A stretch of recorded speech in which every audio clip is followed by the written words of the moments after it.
Saludos y bendiciones para todos mis hermanos en la fe bendita de nuestro maravilloso Salvador. Los saludo a todos ustedes en este día 23 de abril del año 2025. Que la paz de nuestro Dios Padre y la gracia de nuestro Señor Jesucristo esté con todos ustedes los creyentes.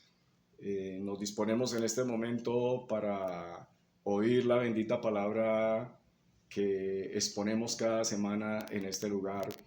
Pero antes de ello, siempre contamos con el saludo que mi madre, como parte de acá de la congregación y de todo el ministerio sencillo de acá de la iglesia, tiene siempre para darles. A continuación vamos a oírla. Muy buenas tardes, amada iglesia, familia, personas conocidas que a través de este medio tengan la oportunidad de escuchar el mensaje. En el nombre de nuestro amado Señor Jesucristo les insto para que cada uno de nosotros podamos compartir este bendito evangelio del Señor. Que el Señor nos continúe bendiciendo y muy buena tarde para cada uno de ustedes. Quiero una vez más dar al Señor toda gloria y toda adoración porque solamente Él lo merece. Y quiero invitarle inmediatamente, mis hermanos, que tomemos la palabra del Señor. Estamos estudiando la epístola a los Colosenses, hoy capítulo 2, versículos 13 y 14. Por favor, tomemos la Santa Biblia Reina Valera y vamos a mirar lo que dice la palabra del Señor. Y a vosotros, estando muertos en pecados y en la incircuncisión de vuestra carne, os dio vida juntamente con él, perdonándoos todos los pecados, anulando el acta de los decretos que había contra nosotros, que nos era contraria, quitándola de en medio y clavándola en la cruz. Amén. Nos encomendamos en las benditas manos del Señor. Mis amados hermanos, hemos orado previamente para que el Espíritu Santo nos dirija, para que el Espíritu Santo traiga a nosotros la iluminación y podamos entender todos esta bendita palabra. Para ustedes, mis hermanos, que viene siguiendo esta serie de estudios, hoy estamos en la lección 20 de esta epístola y vamos a tomar hoy la palabra bajo un título, este sermón o esta predicación, como usted lo quiera llamar, y es plenitud de vida en Cristo. Yo voy a exponer estos dos versículos, lo voy a exponer palabra a palabra para que podamos mirar la riqueza que hay en el contenido. Y primeramente vamos a recordar que en esta parte de la epístola lo que el apóstol Pablo está dando es una instrucción doctrinal a la iglesia, y esto a causa de la filosofía falsa. Entendemos que la iglesia estaba asediada. La iglesia de Colosas siempre vivió en el espíritu y respetó la palabra, pero estaba asediada por dos corrientes muy fuertes, lo que inicialmente comenzó a tomar fuerza y se llamaba el movimiento gnóstico, pero también estaba el movimiento judaizante, por parte de todos aquellos judíos que en la apariencia se habían convertido, pero de todas las formas obligaban a guardar los preceptos de la ley como parte de la salvación, y el apóstol Pablo entonces está haciendo una instrucción a la iglesia para darnos cuenta la suficiencia de Cristo y que en el Señor Jesucristo lo tenemos todo y Él es más que suficiente para la salvación. Entonces voy a dar una introducción, y es que Pablo le recuerda con seriedad la pecaminosidad y perdición totales de que fueron redimidos los creyentes. La palabra en indica el dominio a la esfera en que existen los pecadores no regenerados. El Señor hizo con nosotros una obra grande al habernos limpiado. No están muertos a causa de actos pecaminosos que hayan cometido, sino debido a su naturaleza pecaminosa. Lo que hay que cambiar entonces es completamente la naturaleza, no solamente los actos. La palabra nos está llevando a que debemos tener una naturaleza renacida en el Señor Jesucristo para ser partícipes de la naturaleza divina, de modo que si alguno está en Cristo, nueva criatura es. Entonces, el versículo 13 dice, y a vosotros estando muertos en pecados y en la incircuncisión de vuestra carne, tan atados a la esfera de pecaminosidad, el mundo, la carne y el diablo, estaba toda la humanidad. Yo quiero tomar algunos versículos de lo que dice el apóstol Pablo en otras epístolas que nos ayuda a entender todo esto. La esfera de la pecaminosidad está en el mundo y en la carne. Romanos 8:8 dice, y los que viven según la carne no pueden agradar a Dios. Una persona que está entregada a sus pasiones carnales no puede agradar a Dios.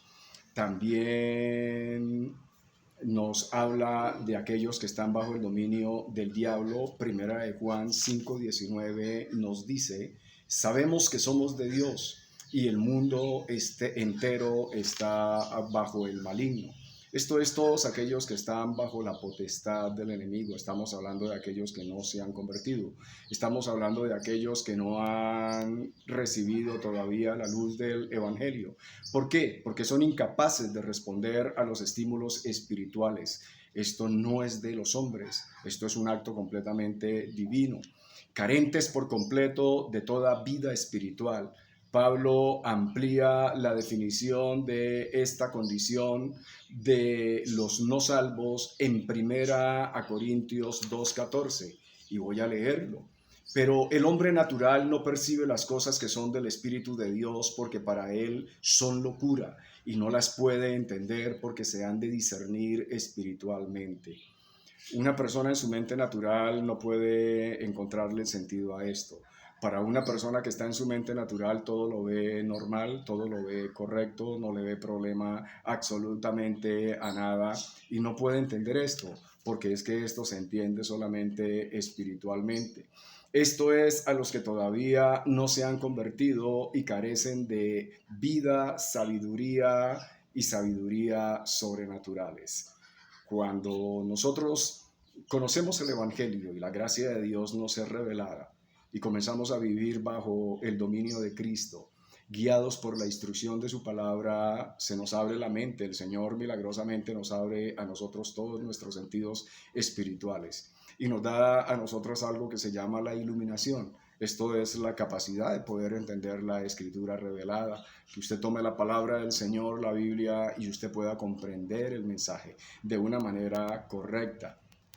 Sigue diciendo el versículo, estando muertos en delitos y pecados, os dio vida juntamente con él. Solo por medio de su unión con Jesucristo pueden los que están muertos de forma irreversible en sus pecados recibir vida eterna.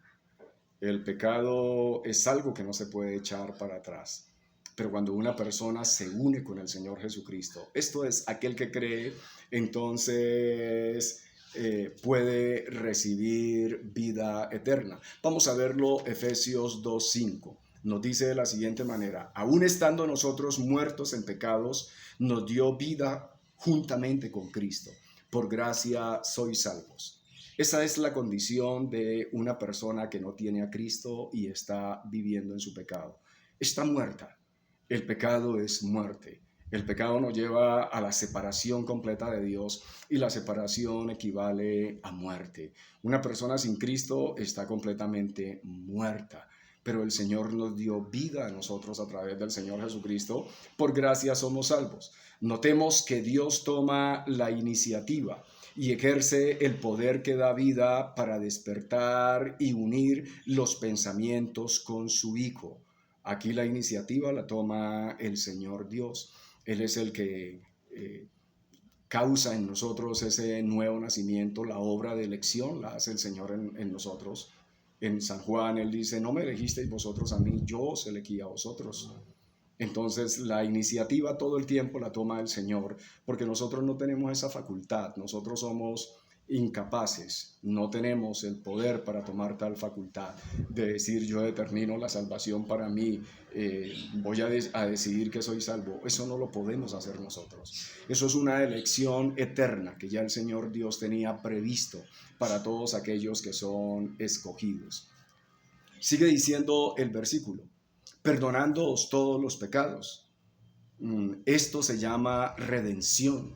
La palabra griega significa libertar con el pago de un rescate. En la redención lo que el Señor hizo fue pagar por nuestro rescate y se empleaba en las transacciones que permitían la liberación de esclavos de su yugo de servidumbre. Un esclavo se le podía comprar la libertad, se pagaba y él volvía a la libertad. Vamos a recordar que la Biblia nos habla de una condición nuestra de esclavitud, la esclavitud del pecado. El Señor Jesucristo pagó con su vida, pagó con su sangre ese precio y entonces ahora ya en nosotros no hay esclavitud porque el Señor nos redimió, el Señor pagó. Entonces el perdón gratuito y completo de Dios otorgado a los pecadores culpables que depositan su fe en el Señor Jesucristo. Entonces vamos a mirar Romanos 5:20. Romanos 5:20 nos dice, pero la ley se introdujo para que el pecado abundase, mas cuando el pecado abundó, sobreabundó la gracia. Estaba completamente todo dentro de un propósito de Dios. La condición de nosotros es una incapacidad contra el pecado, pero a través del Señor Jesucristo sobreabundó la gracia para traernos a nosotros el perdón.